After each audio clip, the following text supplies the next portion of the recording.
ரொம்ப நாள் கேப்க்கு அப்புறம் தான் இந்த சண்டே மினி விலாக் இன்னைக்கு எடுக்கிறேன். இன்னைக்கு காலையில எந்திரிச்சோனே பார்த்தீங்கன்னா, சுண்டைக்காய் இருந்தது. அத தட்டி மோர்ல போட்டுறலாம் அப்படின்னு சொல்லிட்டு, அத தட்டி மோர்ல போட்டு, அதுக்கப்புறம் இன்னைக்கு அமாவாசை. ஸோ கோயிலுக்கு போலான்னு சொல்லிட்டு கோயிலுக்கு கிளம்பிட்டோம். நாங்க போகும்போது சாமிக்கு அபிஷேக பூஜையெல்லாம் முடிஞ்சு அலங்கார பூஜை பண்ணிட்டு இருந்தாங்க. போய் அத பார்த்துட்டு, அதுக்கப்புறம் வெளிய கஞ்சி கலைய எடுத்துட்டு இருந்தாங்க. அதையும் கொஞ்ச நேரம் நின்னு பார்த்துட்டு இருந்தேன். பார்க்கும்போதே சைடுல பச்சோந்தி நின்னு இருந்தது. பச்சோந்தி பார்த்தே ரொம்ப நாள் ஆச்சு. நான் புக்ல படிச்சது இது கலர் மாறும் அப்படின்னு சொல்லிட்டு. சரி அது கலர் மாறுதா அப்படின்னு அது மேல கல்ல தூக்கி போட்டு பார்த்தா, அது அங்கிட்டும் இங்கிட்டும் ஓடிக்கிட்டே தான் இருந்தது. ஆனா அது கலர்லாம் சேஞ்ச் ஆகவே இல்ல. அதுக்கப்புறம் சாமி கும்பிட்டு சாப்பிட வந்தாச்சு. கோயில்ல இன்னைக்கு ஃபுல் மீல்ஸ் தான். அதனால சாம்பார், ரசம், பொங்கல், பாயாசம் எல்லாமே இருந்தது. சாப்பிட்டு வீட்டுக்கு வந்தாச்சு.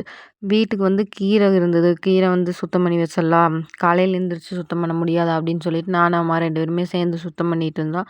இப்பவே சுத்தம் பண்ணி அலசி வச்சுட்டா, காலையில எந்திரிச்சு கட் பண்ணி சமையல் பண்ணிக்கலாம் அப்படின்னு சொல்லிட்டு இப்பவே சுத்தம் பண்ணிட்டு இருந்தோம். அதுக்கப்புறம் ஈவினிங் ஞாபகம் வந்தது, வேலுக்கு பூஜை பண்ணல அப்படின்னு சொல்லிட்டு ஞாபகம் வந்தது. ஞாபகம் வந்த உடனேயுமே அந்த வேலைய கையோட முடிச்சிடணும், இல்லைன்னா மறந்துருவோம் அப்படின்னு சொல்லிட்டு ஞாபகம் வந்த உடனே போய் வேலுக்கு பூஜை பண்ணி சாமி கும்பிட்டு வந்தாச்சு.